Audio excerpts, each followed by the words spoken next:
పులివెందుల ఒంటిమిట్ట తీర్పు చెబుతున్నదేంటి?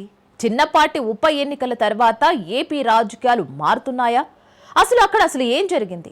2 స్థానాల్లో టీడీపీ గెలవడానికి, వైసీపీ ఓడిపోవడానికి కారణాలేంటి? ఆ 2 పార్టీల వాదన ఎలా ఉంది? ఇకపై జగన్ ఇలాకాలో ఏకగ్రీవం ఉండదా? తమ్ముళ్ళు సైతం ఢీ అంటే ఢీ అంటారా? త్వరలోనే వైసీపీ కార్యకర్తలను బిగ్ షాక్ తగలబోతుందా? రాబోయే స్థానిక సంస్థల యుద్ధం ఎలా ఉండనుంది? వైసీపీ ఓటమికి అధినేతే అస్సలు కారణమా? అవినాష్ రెడ్డిని నమ్ముకోవడమే ఆయన చేసిన పొరపాట? ఆది నుంచి ఓటమి భయంతోనే తమ్ముళ్ళు మైండ్ గేమ్ ఆడారా? జగన్మోహన్ రెడ్డి కన్నుడిలా మారారా?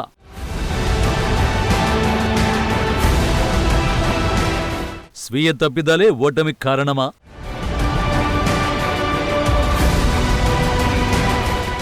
ఏపీలో ఉత్కంఠ రేపిన పులివెందుల, ఒంటిమిట్ట జెడ్పీటీసీ స్థానాల్లో గెలుపెవరిదో తేలిపోయింది. 2 స్థానాలను అధికార టీడీపీ దక్కించుకుంది. జగన్ ఇలాకా పులివెందుల జెడ్పీటీసీ ఎన్నికల్లో వైసీపీ ఘోరంగా ఓడిపోయింది. కనీసం డిపాజిట్ కూడా దక్కలేదు. జగన్ సొంత నియోజకవర్గంలో ఇంతటి దారుణ ఫలితం రావడంతో వైసీపీ కుదేలైంది. దీంతో టీడీపీ నేతల సంబరాలు అంబరాన్ని తాకే.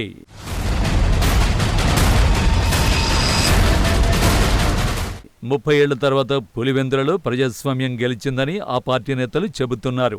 అయితే ఈ ఎన్నికల్లో దొడ్డిదారిన టీడీపీ గెలిచిందని వైసీపీ అంటోంది.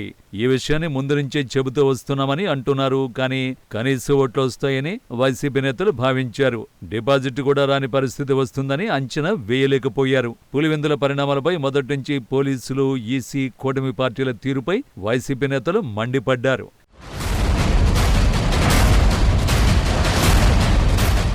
ఏది ఏమైనా పులివెందుల జెడ్పీటీసీ ఎన్నికల విషయంలో వైసీపీ పక్కా ప్రణాళికలతో వెళ్లలేదని రాజకీయ పండితులు చెబుతున్నారు. మొదటి నుంచి అధికార పార్టీదే స్థానిక ఎన్నికల్లో విజయం సాధించడం ఆనవాయితీగా వస్తోంది.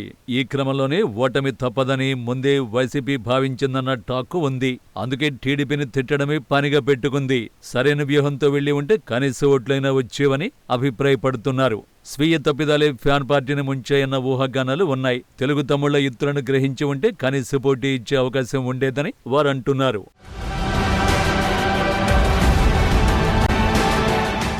ఆంధ్రప్రదేశ్ రాష్ట్రంలో కూటమి అధికారంలోకి వచ్చే నాటికి చాలా జెడ్పీటీసీ, ఎంపీటీసీ, సర్పంచ్ స్థానాలు ఖాళీగా ఉన్నాయి. అయితే ఏడాది పాలనలో వాటి జోలికి పోలేదు. కడప జిల్లా రాజంపేట, పులివెందుల నియోజకవర్గాల్లో ఖాళీగా ఉన్న 2 జెడ్పీటీసీ స్థానాలకు మాత్రమే ఎన్నికలు నిర్వహించారు. పులివెందుల, ఒంటిమిట్ట ఉప ఎన్నికల విషయంలో పెద్ద రాజకీయ వ్యూహమే దాగి ఉన్నట్లు కనిపిస్తోంది. జగన్ సొంత నియోజకవర్గంలో ఆయన్ను రాజకీయంగా దెబ్బకొట్టడం, సార్వత్రిక ఎన్నికల షాక్ నుంచి బయటకు వస్తున్న వైసీపీకి మళ్లీ ఝలక్ ఇవ్వడమే లక్ష్యంగా కూటమి పావులు కదిపింది. కానీ ఆ వ్యూహాన్ని వైసీపీ గుర్తించలేకపోయింది. ఇదే అదనుగా చంద్రబాబు పక్కా వ్యూహం రచించి జగన్కు, వైసీపీకి బిగ్ షాక్ ఇచ్చారు.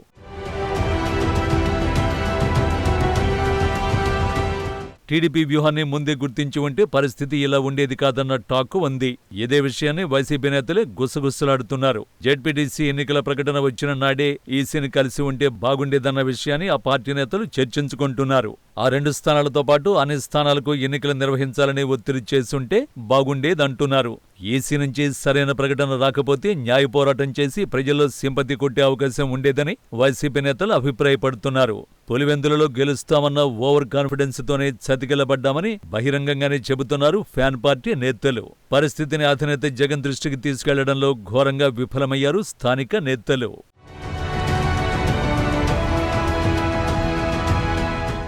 పులివెందుల వైసీపీ అడ్డాని చెప్పుకోవడం తప్ప లోకల్గా ఎలాంటి స్ట్రాటజీ రచించలేదు జగన్మోహన్ రెడ్డి. ఆ 2 స్థానాల ఎన్నికల భారాన్ని ఎంపీ అవినాష్ రెడ్డి, ఆ పార్టీ నేత సతీష్ రెడ్డి పైనే నెట్టేశారు. పులివెందులలో బలమైన రాజకీయ నేతలంతా వివేక హత్య తర్వాత హైదరాబాద్కి పరిమితమయ్యారని, అందుకే పార్టీకి నష్టం జరిగిందని వైసీపీ నేతలు విశ్లేషించుకుంటున్నారు. అధికారాన్ని అడ్డుపెట్టుకుని టీడీపీ గెలిచిందని వైసీపీ చెబుతోంది. ఈ ఎన్నికలను రద్దు చేయాలని, దీనిపై న్యాయ పోరాటం చేస్తామంటోంది.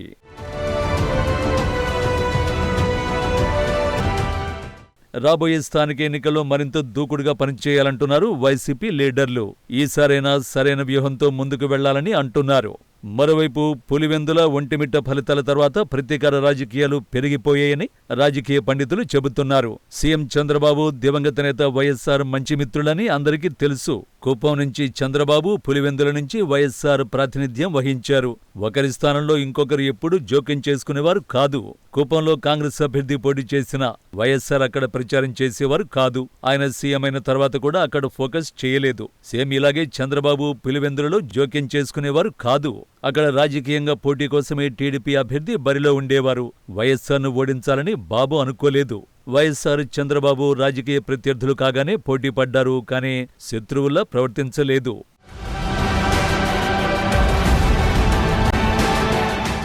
ఇప్పుడు కాలంతో పాటు పరిస్థితి కూడా మారిపోయింది. వైఎస్ఆర్ స్థానంలో జగన్ ఉన్నారు. 2019లో తిరుగులేని మెజారిటీతో ప్రభుత్వాన్ని ఏర్పాటు చేశారు. అప్పటి నుంచి టీడీపీని టార్గెట్ చేశారన్న టాక్ ఉంది. 2021లో స్థానిక ఎన్నికల్లో కుప్పంలోకి జగన్ ప్రవేశించారు. ఆ ఎన్నికల్లో టీడీపీ ఓటమి పాలైంది. సీన్ కట్ చేస్తే 2024 ఎన్నికల్లో కూటమి ఘన విజయం సాధించింది. ఇలాంటి సమయంలోనే పులివెందుల జెడ్పీటీసీ ఎన్నికల రూపంలో టీడీపీకి అస్త్రం దొరికింది. మంత్రి లోకేష్ సరికొత్త వ్యూహంతో దూసుకెళ్లారని, అందుకే ఘన విజయం దక్కిందని తెలుగుదేశం నేతలు చెబుతున్నారు. జెడ్పీటీసీ ఉప ఎన్నికలతో ఏపీ రాజకీయాలు మరింత రసవత్తరంగా ఉండబోతున్నాయని రాజకీయ విశ్లేషకులు చెబుతున్నారు.